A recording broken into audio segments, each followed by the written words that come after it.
হইতাম না। সেই নবী এসেছেন 12ই রবিউল আউয়াল মাসের 12 তারিখ। সুবহানাল্লাহ বলবেন না? তো তিনি এসেছিলেন এমন একটি সময়, রাত শেষ হয়ে গেছে, দিনের আগমন হচ্ছে, দিন আর রাতের মধ্যখানে আল্লাহ তাআলা পৃথিবীতে নিয়ে আসলেন। তো আজকে যদি সেই নবী সৃষ্টি না হতো আমরা কেউ মানুষ হইতাম না। হইতাম কি? তো সেই নবীর উদ্দেশ্য করে আল্লাহ তাআলা আমাদেরকে মানুষ বানিয়েছেন। কুরআনুল কারীমের মধ্য থেকে ছোট্ট একটি আয়াতে কারিমা তেলাওয়াত করেছেন নবীজির শানে। আল্লাহ রাব্বুল আলামিন আহকামুল হাকিমিন, তিনি তার হাবিবকে ডাক দিয়ে বললেন, কুলিন কুনতুম তুহিব্বুনাল্লাহ। আল্লাহ পাক ডাক দিলেন তার বিশ্ব নবী হাবিবকে, তুমি বলো। তো কোথায় বলবে? হাবিবকে বলা হলো তুমি বলে দাও গোটা পৃথিবীর সমস্ত মানব জাতির কাছে, তাদেরকে শুনিয়ে দাও, বলে দাও ওই সকল মানব জাতি যদি আমি আল্লাহকে পাইতে চাই, আল্লাহর ভালোবাসা নৈকট্য যদি তারা পাইতে চায়, তাহলে ওই সকল জাতি, ওই সকল মানুষগুলি যেন আমার হাবিবের অনুসরণ অনুকরণ করে, আমার হাবিবের ইত্তেবা করে। পৃথিবীর কেউ বলল না এই কথা, কে বলে দিল? আর স্বয়ং আল্লাহ তাআলা বললেন যে তোমরা যে আমাকে পাবে, আমরা যে নামাজ পড়লাম আল্লাহর হুকুমে পড়েছি নাকি? তো এই নামাজটা কবুল হওয়ার পেছনেও সেই ওসিলা আছে বিশ্বনবী মুহাম্মদ রাসূলুল্লাহ সাল্লাল্লাহু আলাইহি ওয়াসাল্লামের। কারণ আল্লাহ রাসূল বলেছেন তোমরা যাদের নামাজ পড়ছো, নবীজি হাদিস বর্ণনা করলেন, সাল্লু কামা রাআইতুমুনি সাল্লি, আমাকে যেইভাবে নামাজ পড়তে দেখেছো সেইভাবে নামাজ আদায় করো। যদি ওইভাবে নামাজ আদায় না করো, তোমার ওই নামাজও আল্লাহর দরবারে কবুল হবে না।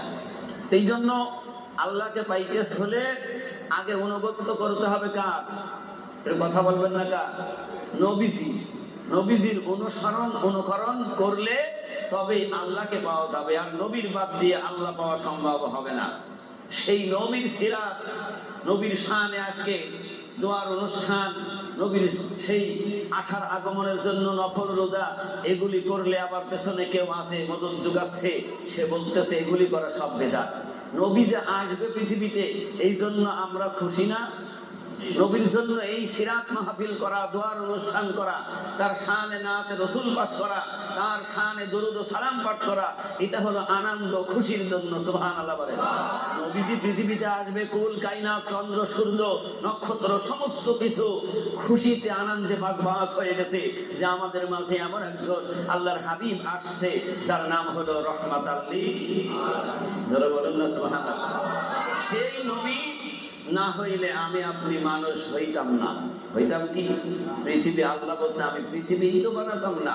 তাহলে নবীর উদ্দেশ্য করে আল্লাহ তাআলা এই পৃথিবী সৃষ্টি করেছেন, মানুষ সৃষ্টি করেছেন। সেই মালিক আল্লাহ তাআলা বলছে আমি তোমাদেরকে বানালাম, তোমরা কি করো? আমার হাবিবের অনুসরণ অনুকরণ করো, তার ইত্তেবা করো, তার হুকুম মেনে তোমরা চলো। তা আল্লাহ রাসূল যেই হুকুমগুলি পৃথিবীতে বলে গিয়েছেন, সেই কথাগুলি যদি আমরা না মানি আল্লাহকে পাওয়া যাবে? কখনোই আল্লাহকে পাওয়া যাবে না। তো সেই রাসূলের কথা আল্লাহ তাআলা বলছেন, কুল ইন কুনতুম তুহিব্বুনাল্লাহা ফাত্তাবিউনি ইউহিব্বুকুমুল্লাহ ওয়া ইয়াগফির লাকুম যুনুবাকুম আল্লাহু গফুরুর রাহিম। আল্লাহ তাআলা বলেন তারা যদি আমার হাবিবের অনুসরণ অনুকরণ করে, আমার হাবিবের যদি ইত্তেবা করে, আল্লাহ পাক বলেন ইয়াগফির লাকুম যুনুবাকুম, আমি সর্বপ্রথম তাদের তামাম জিন্দেগীর গুনাহগুলি মাফ করে দেব। আমার হাবিবের শরফপূর্ণ হবে, আমার হাবিবের কাছে যাবে, তারা ইস্তিগফার করবে, হাবিবের কাছে সারেন্ডার করে আমার নবীর শানে তারা কালেমা তেলাওয়াত করবে। আমি আল্লাহ ওয়াদা দিলাম ইয়াগফির লাকুম যুনুবাকুম, তাদের তামাম জিন্দেগীর গুনাহগুলি আমি আল্লাহ তাআলা মাফ করে দেব। কারণ আমি আল্লাহ হইলাম আল্লাহু গফুরুর রহিম, আমার চাইতে দয়ালু মেহেরবান আর কেউ নেই। কারণ বান্দা তুমি আমাকে ভুলে গেছো, আল্লাহ বলছে তুমি আমাকে ভুলে গেছো, আমার থেকে অনেক দূরে সরে গেছো, কিন্তু আমি মালিক আল্লাহ তোমাকে ভুলে নাই। সুবহানাল্লাহ। আল্লাহ গফুরুর রহিম নামটা এমনি হয়েছে, আল্লাহর কত দয়া, কত রহমান তিনি, কি রহিম তিনি। আজকে আমরা যত নাফরমানি করি, আল্লাহর যত বিরুদ্ধচারণ করি, আল্লাহর বিপক্ষে যত আমরা কাজ করি, আল্লাহ একদিনও কি আমাদের প্রতি রাগ করেছে? আল্লাহ তাআলা বলেন, আল্লাহ রাসূল শুনিয়েছেন, মানুষ যত আল্লাহর সাথে নাফরমানি করে, আল্লাহ যদি একটু যাররা পরিমাণ রাগ করত, তাহলে মানুষ এই পৃথিবীতে এক ঢোক পানিও পাইত না। সুবহানাল্লাহ বলেন, এক ঢোক পানিও কিসমতে জুটতো না। কিন্তু আল্লাহ তাআলা সারা জিন্দেগি ভর নাফরমানি করেছে, সারা জিন্দেগি ভর আল্লাহর গোলামি ছেড়ে দিয়েছে, কিন্তু তারপর ওই মাবুদ আল্লাহ তাআলা তার বান্দাকে বলে নাই। সুবহানাল্লাহ। আমিরুল মুমিনিন উমরের জামানায় তিনি যখন খলিফা, তিনি মসজিদে নববীতে আলোচনা করেছেন, দিন আলোচনা শোনাচ্ছেন। হঠাৎ ওর মধ্য থেকে একটি আওয়াজ এসে গেল, ডাক দিয়ে বলেন, আমিরুল মুমিনিন ওমর, আজকে তুমি একটু পরেই খাবার রান্না করে নিয়ে জান্নাতুল বাকিতে চলে যাবা, কারণ ওইখানে আমার এক মাহবুব বান্দা ওখানে পড়ে আছে, সে দীর্ঘদিন খাবার খাই নাই, খাবার না খেয়ে তার শরীরটা শেষ হয়ে যাচ্ছে, তার পেটটা পিঠের সাথে লেগে গেছে, শরীরটা শুকিয়ে গেছে। আমার ওই মাহবুব বান্দার জন্য তুমি খাবার রান্না করে নিয়ে ওইখানে চলে যাও। আল্লাহ যে রহমান, আল্লাহ যে গফুর রহিম, সেটা কেমন এই ইতিহাসটা জানলেই বোঝা যাবে। আমিরুল মুমিনিন ওমর চিন্তা করলেন যে আমার কাছে যে আওয়াজ এসেছে, এই আওয়াজ কোনো শয়তানি ওয়াসওয়াসা আওয়াজ হইতে পারে না। সুবহানাল্লাহ বলবেন না? কারণ এই জন্য যে আল্লাহ ওয়ালাদের কাছে যেই ইলহাম আসে, যেই কথা আসে, সেই কথা কার পক্ষ থেকে আসে? আপনাদের কথা বলতে কষ্ট আছে, সারাদিন রোজা ছিলেন তো, এই জন্য মুখ দিয়ে কথা বের করবেন না, আমি খুব সংক্ষেপে ছেড়ে দেব। আমিরুল মুমিনিন ওমর ফারুক রাদিয়াল্লাহু তাআলা আনহু চিন্তা করলেন যে এই কথা, এই আওয়াজ নিশ্চয় আমার আল্লাহর পক্ষ থেকে এসেছে। আমিরুল মুমিনিন ওমর ফারুক রাদিয়াল্লাহু তাআলা আনহু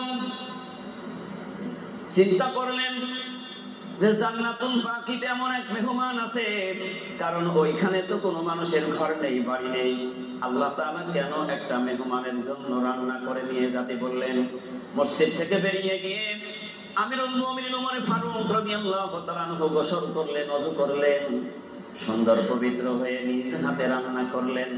বিবির দিয়ে রান্না করাইলেন না, কারণ আমাকে মেহমানদারি করার কথা বলেছে স্বয়ং আল্লাহ। নিজ হাতে খাবার রান্না করে খাবার মাথায় নিয়ে জান্নাতুল বাকিতে গিয়ে দেখছে কোনো মানুষের কোনো চিহ্ন নেই, কারণ কবরস্থানে একটা মানুষও দেখা যায় না।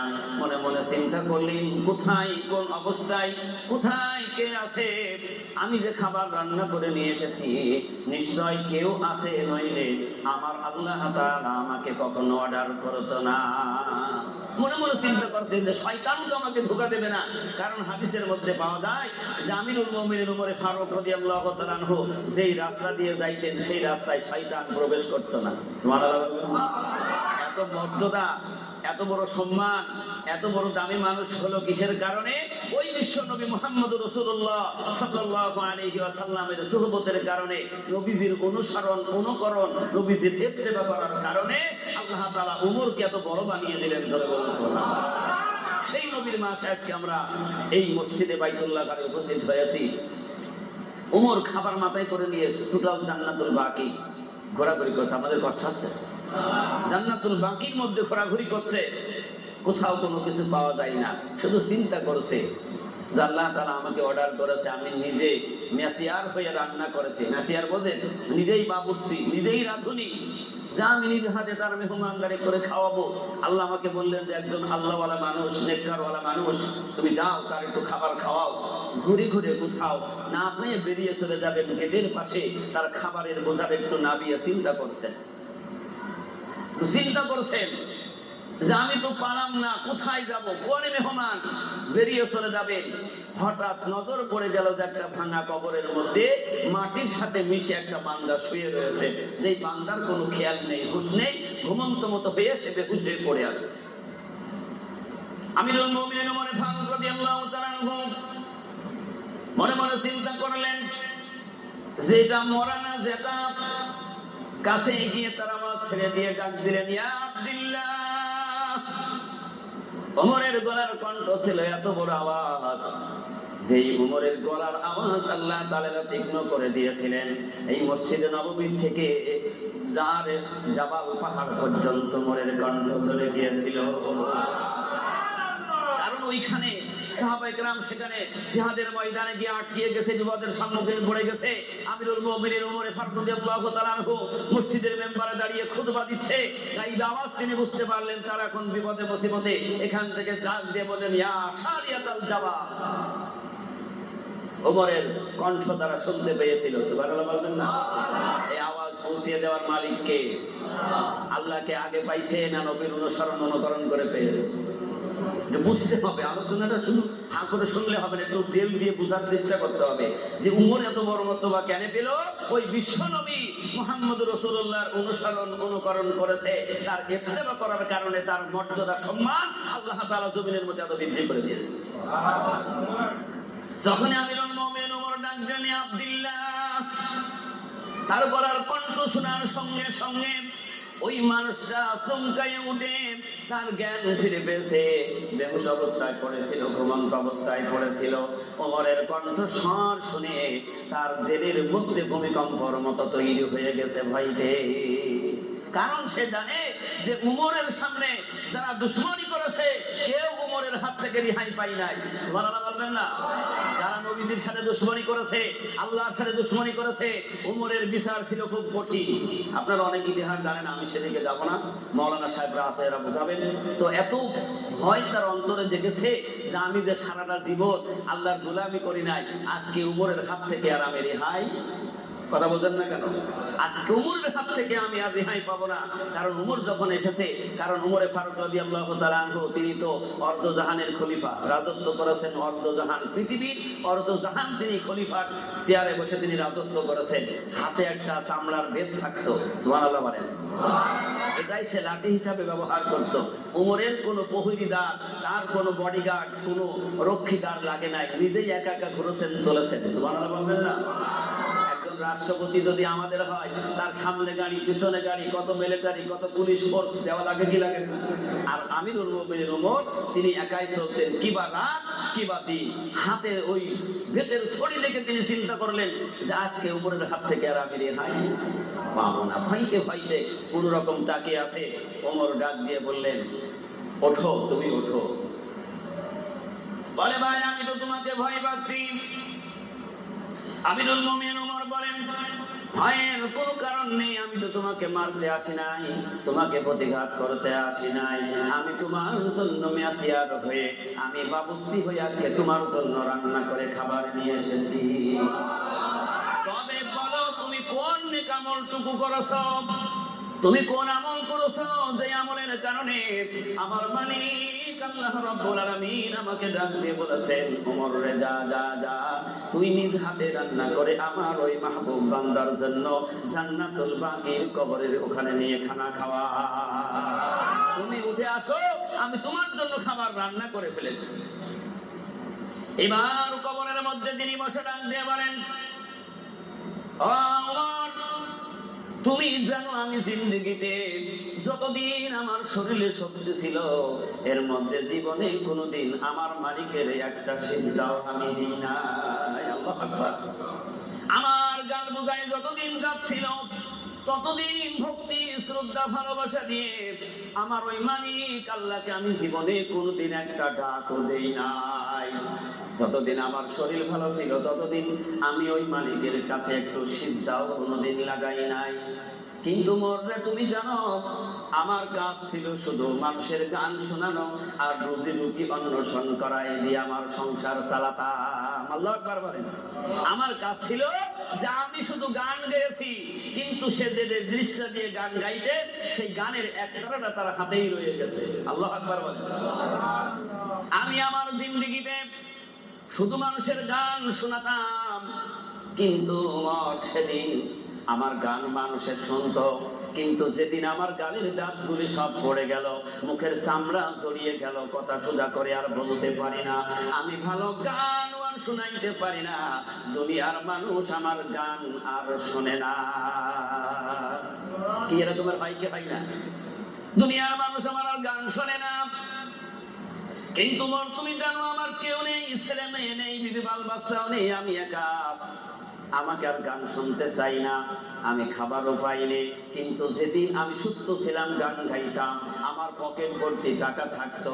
এখন পৃথিবীর কোনো মানুষ আমার আর একটা টাকাও দেয় না। এমনকি তারা আমাকে বলল, তুমি এখানে আর থাকবে না, দেখাশোনা করতে পারবো না, তোমার খাবার দিতে পারবো না এখন, কারণ তোমার গান আমাদের পছন্দ না, তোমরা আমাদের এলাকা ছেড়ে তুমি অন্যত্র চলে যাও। আমি চিন্তা করলাম কোথায় যাব, কি করব, ভেবে না পাই আমি মনস্থ করলাম দুনিয়ার সব মানুষ তো ঘুরে যায়, কিন্তু শুনেছি ওই মালিক তো আল্লাহকে, আল্লাহ তাআলা বান্দাকে ভুলে না। কারণ তিনি কে? তিনি হইলেন আল্লাহু গফুরুর রহিম। জোরে বলুন সুবহানাল্লাহ। আমি এই মনে করলাম মরে তো যাবই, জীবনের শেষবার ওই মালিকের একটা ডাক দিয়ে দেখি মালিক আমার ডাক শোনে নাকি। ওমর, আমি এই জান্নাতুল বাকির কবরস্থানে সেখানেই পড়ে আমি একটিবার ভক্তি ভালোবাসা দিয়ে আমার মালিককে শুধু আমি একটিবার ডেকেছি। ধরে বলুন না সুবহানাল্লাহ। আমি তওবা করেছি, জিন্দেগিতে আর গান শোনাবো না, আমি আর গান গাবো না। তওবা করে আমার মালিককে আমি ডাক দিয়েছি, আর মনে করেছি কোথায় যাব, শেষ মৃত্যুটাই যদি আমার হয় এই জান্নাতুল বাকি কবরস্থানেই যেন আমার মৃত্যু হয়ে যায়। আল্লাহ, তুমি বলতেছো আমি কি আল্লাহ ওয়ালা নাকি, আমি কি নেককার ওয়ালা নাকি? ওমর বলেন, তুমি জানো না আমার আল্লাহ তাআলা তোমার সমস্ত জিন্দেগীর গুনাহগুলি সব মাফ করে দিয়েছে। তুমি উঠে আসো, তুমি বড় আল্লাহ ওয়ালা হয়ে গিয়েছো। এবার বলে ওমর, যে আল্লাহ তাআলা সারা জীবন নাফরমানি করলেও ওই বান্দাকে বলে না, শেষ জীবনে যদি একবার তওবা করে আল্লাহর কাছে পানা চাওয়া হয়, সে আল্লাহ যে মাফ করে দেয় এটা আমি জানতাম না। আল্লাহু আকবার বলেন। সে আল্লাহ তাআলা আয়াতের মধ্যে বলেন, আল্লাহু গফুরুর রহিম, আমি আল্লাহর চাইতে দয়ালু মেহেরবান পৃথিবীর জগতে আর তোমরা পাবা না। এই জন্য আল্লাহ বলে, আমার বান্দা আমাকে ভুলে গিয়েছে, সারা জীবন আমাকে ভুলে গিয়েছে, আমি আল্লাহ তাকে ভুলি নেই, আমি সবসময় তার দিকে চেয়ে থাকি, আমার বান্দা কখন আমার দিকে ফিরে আসে। আবার ডাকতে পারে, ওমর, তুমি যখন খানা আনছো আমি খাবো, কারণ আমার শরীরে তো শক্তি নেই, কেমন করে উঠে যাব। খুব কষ্ট করে করে কবরের মধ্য থেকে দুই পারে হাত দিয়ে উঠলেন। এবার ডাক দিয়ে বলেন, ওমর, যে আল্লাহ তাআলা শেষ জীবনে ডাকলে তার গুনাহ মাফ করে দেয়, তুমি একটু অপেক্ষা করো, খানা খাবার আগে আমার ওই মালিকের আরেকবার আমি একটু ডাক দিয়ে নে। সুবহানাল্লাহ। এই জন্য আল্লাহ তাআলা বলেন, যারা আমার হাবিবের অনুসরণ অনুকরণ করবে, হাবিবের ইত্তেবা করবে, যেই দিন আমার হাবিব তোমাদের মাঝে রেখে গেছে ওই দিনের উপরে থাকবে, সে যদি খালেস তওবা করে, সারা জীবন গুনাহ করে করে জীবন বরবাদ হয়ে গেছে, আমার মালিক আল্লাহ তাআলা বলেন, বান্দা খালেস তওবা করলে আমি আল্লাহ তাআলা ওই বান্দার জিন্দেগীর গুনাহ মাফ করে দেই। শুধু মাফই করে দেওয়া হয় না, ওই বান্দার আমলনামায় গুনার যেই খাতা ছিল ওই খাতাটা মুছে দিয়ে আমার আল্লাহ তাআলা ওই খাতাটা নেকি দিয়ে পরিপূর্ণ করে দেয়। এই জন্য জামানার মুজাদ্দিদ হযরত মাওলানা সুফি মুফতি আযম গাজী রাহমাতুল্লাহ আলাইহি গোটা বিশ্ববাসীকে ডাক দিয়ে বলেন, হে বিশ্বের মানুষ, এক আল্লাহর গোলামি করো, এক আল্লাহর উপাসনা করো, এক আল্লাহর পূজা করো, এক আল্লাহর ধ্যান করো, জপ করো, তপ করো, ওই মালিকের হুকুমের গোলামি তুমি করো। যদি করতে পারো, আল্লাহ তাআলা তো বলেছেন আমি আমার ওই বান্দার জিন্দেগীর গুনাহ মাফ করে দিয়ে ওই বান্দাকে জান্নাতি ওয়ালা বানাই দেই। এই জন্য জামানার মুজাদ্দিদের হুকুম হলো বিনা কাদায় বাসন নামাজ পড়তে হবে। এই নামাজ সমস্ত পয়গম্বরেরা পড়েছে, শেষ নবী বিশ্ব নবী জনাবে মুহাম্মদ রাসূলুল্লাহ সাল্লাল্লাহু আলাইহি ওয়াসাল্লামের পরে আল্লাহ তাআলা এই নামাজ প্রতিষ্ঠা করে দিয়ে বললেন, ও আমার পয়গম্বর বিশ্ব নবী, তোমার উম্মতেদের মধ্যে এমন কিছু মুজিজা আমি আল্লাহ দিয়ে দিলাম, যারা এই নামাজ আদায় করবে আমি আল্লাহ গিয়ে তার সাথে দেখা করব। তাহলে আমরা তো নামাজ পড়ি, নামাজ পড়ে আল্লাহর সাথে দেখা হয়, কথা বলেন না কেন? আল্লাহর সাথে দেখা করতে আমরা পারছি না, কারণ যেভাবে নামাজ পড়ার দরকার ওইভাবে আমাদের নামাজ কবুল হচ্ছে না। আল্লাহ রাসূল বলেন, ও বান্দা, তুমি যদি তোমার মালিককে না দেখতে পাও, কিন্তু তুমি মনে করবা যে আমি আমার মালিককে না দেখলেও আমার মালিক আল্লাহ রাব্বুল আলামিন আমাকে দেখছে।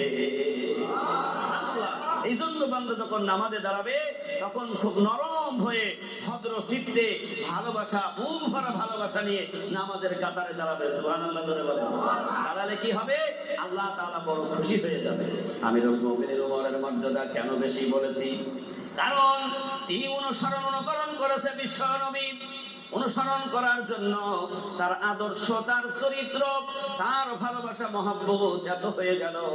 ওমর বলতে যে আমি যদি বারবার এই পৃথিবীতে আসতাম, তবু আমি বিশ্ব নবীর একটা হুকুমের বাইরে আমার জীবন চালাইতাম না। কারণ আমি ছিলাম কোথায় আর আমি আসলাম কোথায়? সেই মানুষটা ছিল পৃথিবীর সবচাইতে জিরো। কথা ঠিক না বেঠিক? যার মধ্যে ইসলাম নেই, কোরআনের জ্ঞান নেই, আল্লাহ ওয়ালাদের সোহবত নেই, সেই মানুষটা হইল পৃথিবীর সবচাইতে জিরো। আর যখনই ওই সোহবতে এসে গেল, ওই মানুষটা হয়ে গেল বিশ্বের সেরা, বিশ্বের শ্রেষ্ঠ মানুষ। ধরে বলুন সুবহানাল্লাহ। তখন হয়ে গেল সেই মানুষটা পৃথিবীর হিরো। ঠিক না বেঠিক? কারণ এই জন্যই তো নবী বললেন যে আমার পরে তো আর নবী আসবে না, নবীর দরজা বন্ধ হয়ে গেছে। আমার পরে যদি আল্লাহ তাআলা নবী পাঠাইতো তাহলে অবশ্যই উমরকে নবী পাঠিয়ে দিত। সেই উমরে ফারুক রাদিয়াল্লাহু তাআলা আনহুর 37তম উত্তরসূরি পুরুষ হযরত মাওলানা সুফি মুফতি আদান গাজী রাহমাতুল্লাহ আলাইহি। তাহলে এখানে যা বোঝা গেল যে একটা সুহবতের ব্যাপার আছে না নাই? এই জন্য পরস্পর সুহবত না পাইলে ওই মানুষটা হিদায়াতওয়ালা হইতে পারবে? কথা বলুন না কেন? পারবে? পরস্পর সুহবতের কথা পৃথিবীতে আর কেউ বলে নাই, বলেছে আমার মালিক আল্লাহ রাব্বুল আলামিন। আল্লাহ তাআলা বলেন মিনান নাবিয়্যিনা ওয়া সিদ্দীকিনা ওয়া শুহাদা ওয়া সালিহিন। আল্লাহ পাক বলেন তোমরা কার অনুগত করবা, কার অনুসরণ করবা? আমি আল্লাহ তাআলা তোমাদের মাঝে সাথ ছেড়ে দিবে। আমি আল্লাহ তাআলা তাদেরকে মনোনীত করেছি কয়টা? জোরে বলুন কয়টা? সবাই ফ্যানের বাতাস পেয়ে ঘুমাচ্ছেন, আমি শেষ করে দিচ্ছি আর 10 মিনিট। ফ্যানের বাতাস পেয়ে ঘুমাচ্ছেন, একটু সরেন। নবীর সিরাতের জন্য এসেছেন, নবীর আগমনের মাসে এসেছেন। আল্লাহ তাআলা রাসূলকে কেন পৃথিবীতে পাঠালেন? কার উদ্দেশ্য কি ছিল? আজকে রাসূল যদি পৃথিবীতে না আসতো আমরা সব কি হয়ে যেতাম? গুমরাহী হয়ে যেতাম।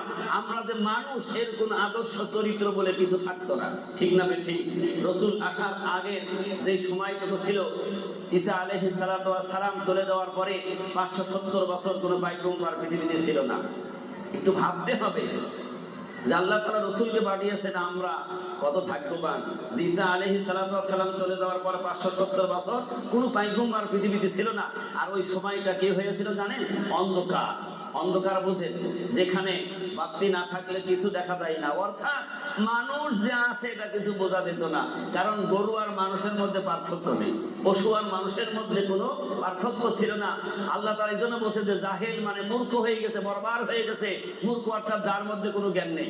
আমরা দুনিয়ার মধ্যে যে কিছু একটু ভালো জানে না, কথা বলতে পারে না, লেখাপড়া জানে না, তাকে কি বলা হয়? মূর্খ বলা হয় না? তার আবিধানিক অর্থ হলো জাহেল। মানে ওই যুগটা হয়ে গেল জাহিলাতপূর্ণ যুগ। ঠিক সেই মুহূর্তে আল্লাহ রাব্বুল আলামিন তার প্রিয় নবী, বিশ্ব নবী মুহাম্মদ রাসূলুল্লাহ সাল্লাল্লাহু আলাইহি ওয়াসাল্লামকে পৃথিবীতে পাঠালেন। সেই নবী কত কষ্ট করে, মার খেয়ে, কত সহ্য করে দিনের দাওয়াত দিয়ে আজকে গোটা পৃথিবীতে ইসলাম প্রচার করলেন। আজকে আমরা অনায়াসে, আজকে বিনা দরখাস্তে, আজকে মায়ের খাওয়া লাগে নাই, ঘর ছাড়তে হয় নাই, আজকে মানুষের গাড়ি শুনতে হয় নাই। আজকে সেই ইসলাম আজকে আমরা উপভোগ করছি। কথা ঠিক না বেঠিক? কথা বলুন ঠিক কিনা বলেন? আজকে আমরা নামাজ পড়ছি, আমাদের কোনো অসুবিধা নেই। আল্লাহর হাবিব বিশ্বনবী মুহাম্মদ রাসূলুল্লাহ সাল্লাল্লাহু আলাইহি সাল্লাম অনেক সময় নামাজের সিজদায় যেতেন, আর অবিশ্বাসীরা ওই মরা উটের নাড়ি ভুঁড়ি নিয়ে এসে রাসূলের মাথার উপরে চাপা দিয়ে দিতেন। আল্লাহু আকবার বলেন। তবু রাসূল একটু রাগ করে নাই, মনে কষ্ট নেই নাই। নামাজের সালাম ফিরিয়ে কষ্ট করে উঠেছেন, সালাম ফিরিয়ে হাত তুলে আল্লাহকে ডেকেছেন, আল্লাহ এই জাতি তারা আমাকে চিনতে পারে নাই, এই জাতি তারা আমাকে চেনে নাই, আমি হয়তো তাদেরকে বুঝতে পারি নাই। আল্লাহ তুমি এই জাতিকে হিদায়াতওয়ালা বানিয়ে দাও। সুবহানাল্লাহ। এই জন্য তো আল্লাহ ডাক দিলেন ওমার সান্নাকা ইল্লা রাহমাতাল লিল আলামিন। সুবহানাল্লাহ বলেন। আল্লাহ রাব্বুল আলামিন সেই হাবিবকে খুব ভালোবেসে মহব্বত করে এই পৃথিবীতে পাঠালেন, আর সেই হাবিব পৃথিবীতে এসে দিনের দাওয়াত দিলেন। আজ আর তারা পৃথিবীতে এসে কি বললেন? তোমরা এক আল্লাহর আরাধনা করো, এক আল্লাহর প্রশংসা করো, এক আল্লাহর গুণগান করো, তিনি হলেন এক। তোমরা সবাই পড়ে নাও লা ইলাহা ইল্লাল্লাহু মুহাম্মাদুর রাসূলুল্লাহ সাল্লাল্লাহু আলাইহি ওয়াসাল্লাম। এই দিনের দাওয়াত দিলেন। তখন আরবের মানুষের কাছে বিশ্বনবী তখন কি হয়ে গেল? শত্রু হয়ে গেল। তখন মানুষ খারাপ হয়ে গেল। মানুষ তখন গালমন্দ দেওয়া শুরু করলো। কিন্তু 40 বছর বয়স পর্যন্ত আরবের মানুষ তারা ডেকেছিল আলামিন সত্যবাদী। সুবহানাল্লাহ বলবেন না? আলামিন মানে কি? সত্যবাদী। তো যখনই নবুয়তের দাওয়াত আসলো তখনই হয়ে গেল মিথ্যাবাদী। তারা বলল মিথ্যাবাদী, জাদুকর, এই সেই বিভিন্ন কাজ তারা বলতে লাগলো। কিন্তু আমার আল্লাহ বললেন, আমার হাবিব বিশ্বনবী, তোমরা বলতেছো মিথ্যাবাদী না, আমার নবী মিথ্যাবাদী নয়। আমার নবী তোমাদের মাঝে যা বলে সব আমি আল্লাহর কথা, ওহীর কথা। সুবহানাল্লাহ। আল্লাহ তাআলা শুনিয়ে দিলেন, হাবিব তুমি শুনিয়ে দাও, বলে ينطق عن الهوى إن هو إلا وحي يوحى। আল্লাহ তার গ্যারান্টি দিলেন, আমার নবীকে তোমরা মিথ্যাবাদী বলো না, জাদুকর বলো না। আমার হাবিব তোমাদের মাঝে যা ব্যক্ত করে, যা শোনায়, সবগুলি হইল আমি আল্লাহর ওহীর কথা। আমি আল্লাহর ওহীর কথা, তাছাড়া নিজে কোনো কথা তোমাদের মাঝে আমার নবী শোনায়ও না, বলেও না। আল্লাহ তাআলা আরো বলেন, যদি আমার হাবিব বিশ্ব নবী তার নিজের মতবাদের কথা, নিজের আদর্শের কথা, নিজের ব্যক্তিগত কথা যদি কোরআনের সঙ্গে ভেজাল করে করে যদি তোমাদেরকে বুঝ দিত, তোমাদেরকে শোনাতো, আল্লাহ তাআলা বলেন, ওয়ালাউ তাকাওয়ালা আলাইনা বা'দাল আকাবিন লা আখাযনা মিনহু বিল ইয়ামিন। আমি আল্লাহ তাআলা সর্বপ্রথম আমার নবীর ডান হাতখানা চেপে ধরতাম। সুবহানাল্লাহ জোরে বলেন। আল্লাহ নিজে বলছেন, আমার নবী যদি তার নিজের মনের কথা যদি এই পৃথিবীর কোনো মানুষের কাছে যদি শোনাতো, আমি আল্লাহ সর্বপ্রথম আমার হাবিবের ডান হাতখানা আমি চেপে ধরতাম। আল্লাহ বলেন, লাখাদনা মিনহু বিল ইয়ামিন। তারপরে আমি আল্লাহ বলছি, আমার নবীর গলার কণ্ঠ নালীকে আমি আল্লাহ কেটে দিতাম। সুবহানাল্লাহ বলে। কত বড় গ্যারান্টি দিয়েছিলেন তার হাবিবের প্রতি। এই জন্য আল্লাহ বলছে, ইউহিব্বুকুমুল্লাহ, তোমরা যদি আমি আল্লাহকে পাইতে চাও তাহলে আমার ওই হাবিবের অনুকরণ করো, তার ইত্তেবা করো। যদি তোমরা করো, আমি আল্লাহ তাআলা তোমাদেরকে ভালোবেসে তোমাদের যে অপরাধ গুনাহ আছে আমি আল্লাহ সব মাফ করে দেব। সুবহানাল্লাহ। এই জন্য সেই হাবিবের অনুকরণ করতে হবে। যদি আমরা সেই রাসূলের অনুসরণ করতে যাই, তাহলে সেই রাসূল যা করে গেছে, যা করেছে সবগুলো মানতে হবে। আল্লাহ তাআলা যে কথা বললেন যে বিশ্বের মানুষ আজকে যদি বিশ্ব নবীর পরে যদি আর কোনো পয়গম্বরের রাস্তা থাকতো, মোর নবী হতো। কিন্তু পয়গম্বরের রাস্তা তো শেষ। নবী আগের নবী, পরের নবী, নবী হইলেন বিশ্ব নবী, সারা জাহানের নবী হইলেন মুহাম্মদুর রাসূলুল্লাহ সাল্লাল্লাহু আলাইহি ওয়াসাল্লাম। নবীর পরে দুনিয়ার মানুষ কার কাছে যাবে? কার কাছ থেকে দিন বুঝবে, তারা দিন জানবে। আল্লাহ তাআলা শুনিয়ে দিলেন, নবীর পরে আরো 3 শ্রেণী থাকবে কিয়ামত পর্যন্ত। সুবহানাল্লাহ জোরে বলেন। কয় শ্রেণী? নবীজির পরে আরো 3 শ্রেণী। আল্লাহ রাসূল কালাম পাক থেকে শুনিয়ে দিলেন, আমার পরে থাকবে আমার সাহাবায়ে কেরাম, তারা হলো সিদ্দিক। সিদ্দিক তাদের বলা হয় যারা হইল সত্যবাদী। শুধু সত্যবাদী নাই, ওই ভালো কথা, ভালো জিনিস শোনার সাথে সাথে কোনো প্রশ্ন ছাড়াই যারা মেনে নেয় তাদেরকে সিদ্দিক বলা হয়েছে। সুবহানাল্লাহ জোরে বলেন। সিদ্দিক, আমরা তো মনে করি অনেকে সিদ্দিক। এখন আমরা সিদ্দিক নাম রাখি কি রাখি না? ছেলেদেরকে সিদ্দিক নাম রাখে না? দেখা ছেলের নাম সিদ্দিক রেখেছেন, অথচ দেখা যাচ্ছে সিদ্দিকই দেখো তো নামাজও পড়ে না। তাহলে নাম রাখলেই কি সে ভালো হইতে পারবে? নামের ওসিলায় নাজাত পাবে? এরকম মানুষ আছে না নাই? দেখবেন নাম সিদ্দিক কিন্তু নামাজ পড়ে না। সিদ্দিক তাদেরকে বলা হয়েছে রাসূলের পক্ষ থেকে, আল্লাহর পক্ষ থেকে যা এসেছে সেইটাকে দ্বিধাদ্বন্দ্ব ছাড়াই এক বাক্যে মেনে নেওয়ার নাম হইল সিদ্দিক। সুবহানাল্লাহ। যেমন আবু জাহেল বলেছিলেন, আবু বকরের কাছে আবু জাহেল যায় বললেন, আবু বকর তুমি কি শুনেছো? বলে কি? বলে আজকে রাতে বিশ্ব নবী মিরাজ হয়ে গেছে। আবু বকর সিদ্দিক বললেন, তুমি কি রাসূলের কাছে শুনে এসেছো? বলে হ্যাঁ। বললেন, সাদাক্তা ইয়া রাসূলুল্লাহ, আমার রাসূল যা বলেছে সত্য কথা বলেছে। শোনার সাথে সাথে প্রমাণ করে দিলেন যে আমার রাসূল যা বলেছে সত্য কথা বলেছে। আবু জেহেল মনে করলেন, কার কাছে শোনাইতে আসলাম? মনে করলাম হয়তো প্রশ্ন করবে, বিশ্বাস করবে না। আমি বললাম আর মেনে নিল, সাথে সাথে রাসূলের কাছে চলে গেল। রাসূলের কাছে যাওয়ার সাথে সাথে আল্লাহর হাবিব আবার বললেন, আবু বকর তুমি কি শুনেছো? বলে, ইয়া রাসূলুল্লাহ, আমি শুনেই তো আপনার কাছে এসেছি। রাসূল বললেন, তোমার মনে কি হয়? আবার বললেন, সাদাক্তা ইয়া রাসূলুল্লাহ, আমার রাসূলের পক্ষ থেকে যা আসবে সেইটা কখনো মিথ্যা হইতে পারে না। এই মেনে নেওয়ার নামই হলো সিদ্দিক। সুবহানাল্লাহ। আল্লাহ রাসূল খুশি হয়ে গেলেন, বলেন, আবু বকর তুমি এক বাক্যে মেনে নিয়েছো, আমি রাসূল তোমাকে খালি হাতে ফিরিয়ে দেব না। তোমার নাম হলো আবু বকর, আর আমি রাসূল আজকে তোমার নামের মাথায় জুড়ে দিলাম, আজ থেকে তুমি আবু বকর সিদ্দিক। এই সিদ্দিক তাদেরকে বলা হয়েছে, আর সিদ্দিক তারা হলো দুনিয়ার মাঝে তারা সত্যবাদী। সুবহানাল্লাহ বলে, কারণ তারা শোনার সাথে সাথেই বলতেন, সামি'না ওয়া আতা'না, যা শুনলাম মেনে নিলাম। আর আমরা শুনে শুধু প্রশ্ন করে বেড়াচ্ছি, শুধু জানার চেষ্টা করছি। এখানে যাই বলছি এটা কি, ওখানে বলছি ওটা কি, এটা এমন কেন, ওটা এমন কেন, এই কিয়াম করতে হবে কেন, নবীর জন্য সিরাত মাহফিল করতে হবে কেন, রবিউল আউয়াল মাসে নফল রোজা করতে হবে কেন, এই শুনতে শুনতে জীবন শেষ, মালাকুল মউত এসে গেল, আমল করার সময় নেই। আছে না নাই? ওজিবা পড়বো কেন, এই দরুদ শরীফ পড়বো কেন? আপনারা খুব ভালো আছেন, এখানে কোনো দ্বিধাদ্বন্দ্ব নেই, কিন্তু আছে এই শুনতে শুনতে কিন্তু তার সময় শেষ। তাহলে সে শুধু শুনেই গেল, আমল করবে কখন? আর সাহাবা কেরামের জিন্দেগি কি ছিল? রাসূলের কাছে শুধু একটু শুনেছে, সাথে সাথে সাথে সাথে বলেছেন, সামি'না ওয়া আতা'না। কি চাচা কষ্ট হচ্ছে? কষ্ট হচ্ছে না? রাসূলের কাছে শুধু শুনেছে, সামি'না ওয়া আতা'না, সাথে সাথে, মানে শুনলাম মেনে নিলাম। রাসূলের কাছে একজন সাহাবী এসেছেন, নতুন সেই ইসলাম কবুল করবেন। রাসূলের কাছে এসে সব বললেন, আল্লাহ রাসূল তাকে তওবা পড়িয়ে দিলেন, কালেমা শিখিয়ে দিলেন, এইভাবে আমল করবেন। এক সেকেন্ড দেরি না করে হেঁটে চলে যাচ্ছে। সুবহানাল্লাহ বলে, এক সেকেন্ড তার দেরি নেই, সাথে সাথে রওনা করেছে, হেঁটে চলে যাচ্ছে। আল্লাহ রাসূল আবার ডাকলেন, সাহাবী তুমি এখনই চলে যাচ্ছ? দাঁড়িয়ে বলেন, ইয়া রাসূলুল্লাহ, হাবিবাল্লাহ, সামি'না ওয়া আতা'না, আমি যা শুনলাম মেনে নিলাম। আপনি আমাকে যা অর্ডার করেছেন আমি এক চুল বাড়াবো না, এক চুল কমও করবো না। সুবহানাল্লাহ বলবেন না? তাহলে রাসূলের আদর্শটাকে বেশি করা আর কম করা যাবে? যা হুকুম করেছে ওটাই মানতে হবে। বলছে বাড়ানোও যাবে না, কমও করা যাবে না। আবার হাঁটা শুরু করে দিয়েছেন। আল্লাহ রাসূল খুশি হয়ে উপস্থিত সাহাবীদেরকে ডাক দিলেন, ডাক দিয়ে বলেন, আমার সাহাবারা, তোমরা দুনিয়ায় জীবিত থাকতে যদি জান্নাতে কোনো আল্লাহর বান্দা দেখতে চাও, ওই আমার সাহাবী হেঁটে চলে যাচ্ছে, তার চেহারা মুবারক দেখে নাও। তাহলে যারা আল্লাহর বিধান রাসূলের তরিকা পরিপূর্ণর সাথে মানবে, ওই মানগুলি সব বেশক আল্লাহর জান্নাতি। সুবহানাল্লাহ বলে। তাই জামানার মুজাদ্দিদ হযরত মাওলানা সুবি মুক্তাদান গাছী রাহমাতুল্লাহ আলাইহি এই বিশ্বের মানুষদেরকে জান্নাতীওয়ালা বানাবার জন্য প্রথম নম্বরে আমাদের ডাক দিয়ে কি বলেছে? বিনা কাজায় নামাজ পড়তে হবে কয় ওয়াক্ত? জোরে বলেন, কয় ওয়াক্ত? না, দুই এক ওয়াক্ত বাদ দেওয়া যাবে। হুকুম কার? জোরে বলেন, কার হুকুম?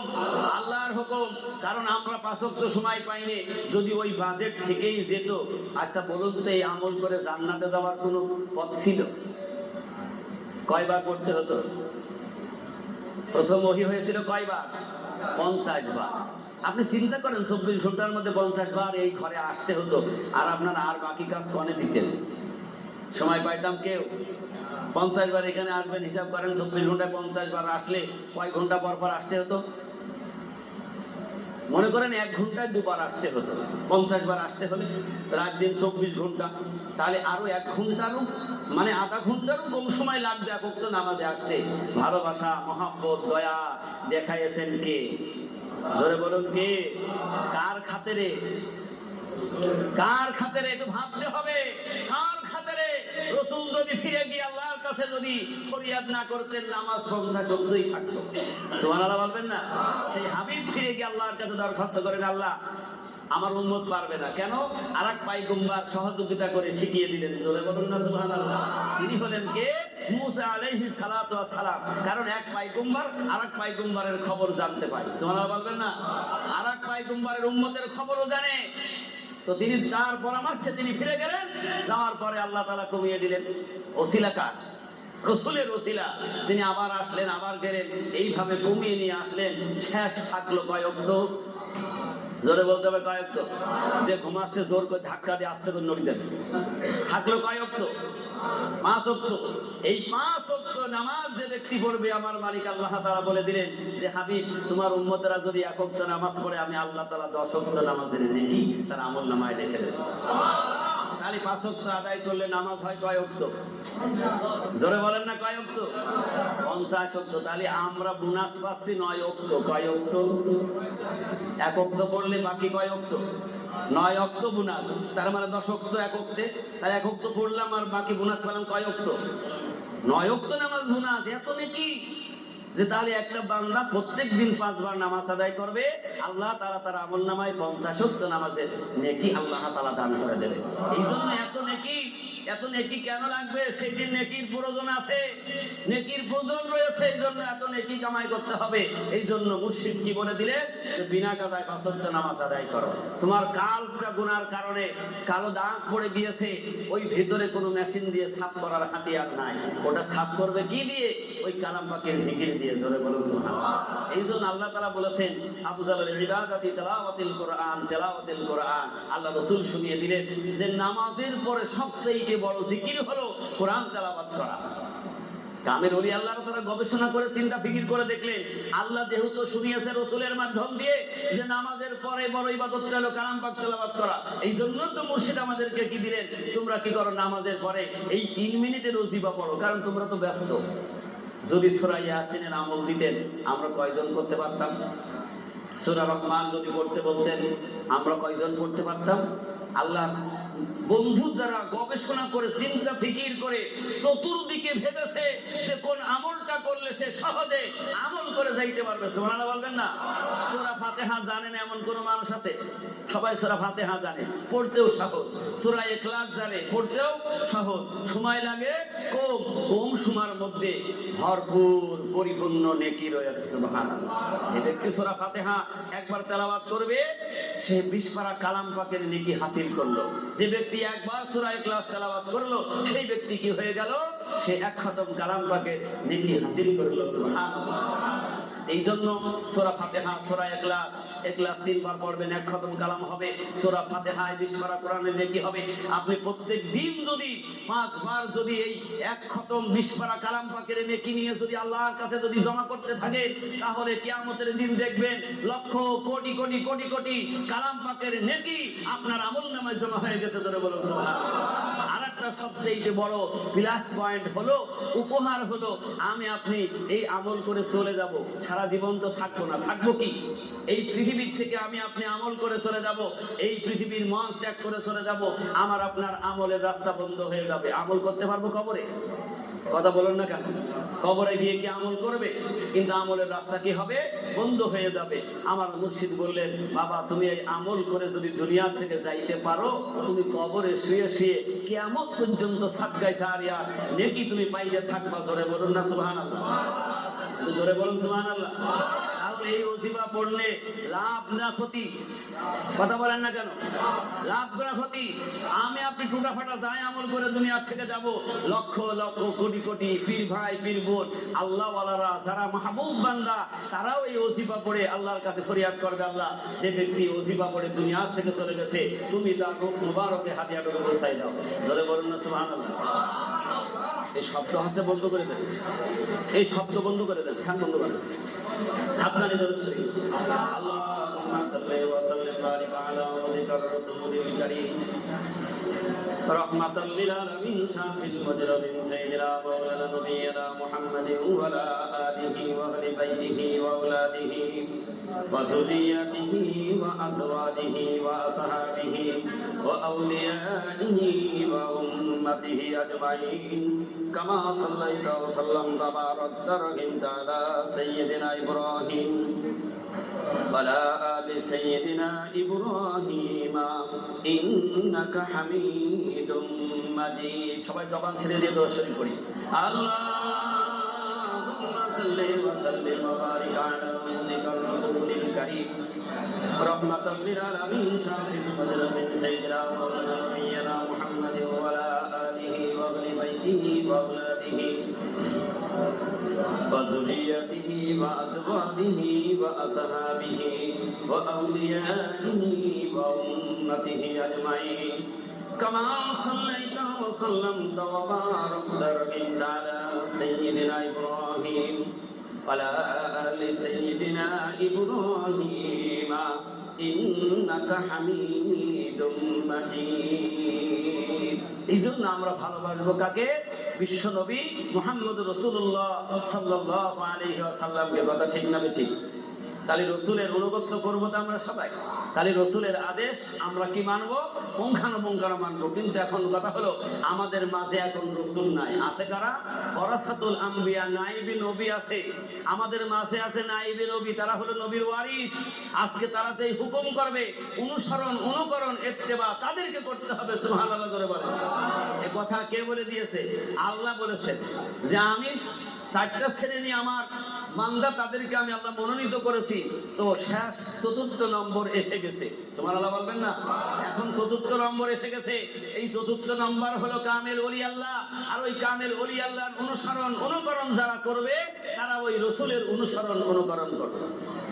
আবু হুরায়রা রাদিয়াল্লাহু তাআলা আনহু বলেন, ও নবীর উম্মতেরা, শেষ জামানায় যারা নবী পাবে না, আল্লাহ রাসূলকে দেখতে পাবে না, তারা যদি কামেল ওলি আল্লাহকে পায়, তারা যেন বিশ্ব নবী মুহাম্মদুর রাসূলুল্লাহকে পেয়ে গেল। আবু হুরায়রা বলেন, যারা নবীকে পাবে না, নবীকে দেখলো না, ওই 60 জামানার মানুষগুলি যদি কামেল ওলি আল্লাহর জবান থেকে যদি তারা কিছু পায়, শুনতে পায়, তারা যেন বিশ্ব নবী মুহাম্মদ রাসূলুল্লাহ সাল্লাল্লাহু আলাইহি ওয়াসাল্লামের জবানের কালেমা তেলাওয়াত করলো। সুবহানাল্লাহ। সেই মুর্শিদ আমাদেরকে শেখালেন, বিনা কাজায় 5 ওয়াক্ত নামাজ আদায় করো, নামাজের পরে কালাম পাকের জিকির করো, আর কি করো? 3 নম্বরের শর্ত হলো বেশি বেশি করে তুমি আল্লাহ তাআলার কাছে ফরিয়াদ করো, আল্লাহ যেন আমার রুজি রুটিটা হালাল হয়। সুবহানাল্লাহ ধরে বলে।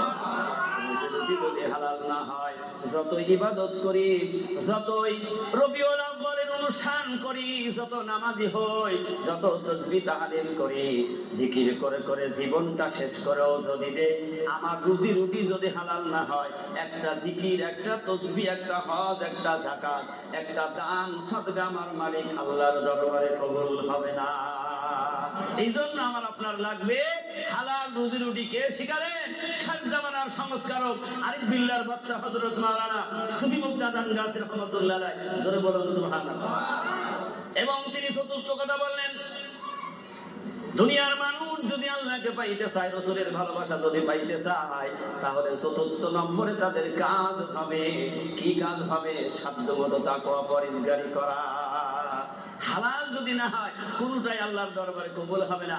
আপনি নামাজ পড়বেন, নামাজের জায়গাটা যদি পাক না হয়, নামাজ কবুল হবে? নামাজের জায়গা পাক হওয়া কিন্তু ফরজ আছে। এটা তো আমরা যদি মাথায় না নেই, নাপাক জায়গায় যদি নামাজ আদায় করি, সারা জীবন সিজদায় পড়ে থাকি, নামাজ আল্লাহর দরবারে কবুল, কথা বলুন, কবুল হবে না। এই জন্য আল্লাহ রাসূল আমাদেরকে যা শিখিয়েছে, সেই কথাগুলি সাহাবায়ে কেরাম, তাবিঈন, তাবে তাবিঈন, শেষ জামানায় আসলেন কারা? কামেল ওলি আল্লাহর। আজকে যা বলছে সেই অনুযায়ী আমার আপনার জীবন পরিচালিত করতে হবে। জোরে বলুন সুবহানাল্লাহ। আর তার মাঝে কি হবে? রাসূলের অনুগত্য করতে হবে। রাসূলের আদর্শ যেখানে নাই, সেখানে আমরা মানি না। সুবহানাল্লাহ জোরে বলেন। যেখানে রাসূলের আদর্শ নেই, আল্লাহর গুণগান নেই, আমরা কিন্তু সেইটা মানি না। আজকে দেখেছি জামানার মুজাদ্দিদ হযরত মাওলানা সুফি মুক্তাদান গাজী রাহমাতুল্লাহ আলাইহির দরবারটা হলো একেবারে খাস আল্লাহর দরবার, রাসূলের দরবার, কামেল ওলি আল্লাহদের দরবার। সুবহানাল্লাহ জোরে বলেন। এখানে নিজস্ব কোনো মত নেই। এই জন্য আমরা সেই রাসূলের উম্মত। আল্লাহ তাআলা আমাদেরকে ভালোবেসেছেন, খুব অত্যন্ত ভালোবেসে আমাদেরকে শেষ নবীর উম্মত করে পৃথিবীতে পাঠিয়েছেন। আল্লাহ যদি না পাঠাইতেন, আমরা কেউ আসতে পারতাম না। এই জন্য অনুকরণ করব কার? আল্লাহর হাবিবের। কথা আল্লাহ নিজে বলেছে, আমাকে পাইতে হলে আমার হাবিবের অনুসরণ করতে হবে। তা আল্লাহকে পাওয়ার ভালোবাসা হলো রসুলের মাপকাঠি। আর রসুলের পাওয়ার মাপকাঠি কি? আল্লাহ তাআলা শুনিয়ে দিলেন, আমার রসুল পাওয়ার মাপকাঠি হলো আমার রসুলের সুন্নতের ইত্তেবা করা। সুবহানাল্লাহ ধরে বলতে হবে যে রসুলের সুন্নতের ইত্তেবা যদি আমরা করি, তাহলে অবশ্যই আমরা ওই সরল সোজা সঠিক পথের দিশারি পেয়ে যাব। আল্লাহ পাক আমাদের সকলকে তৌফিক দিক, সকলে বলি আমিন।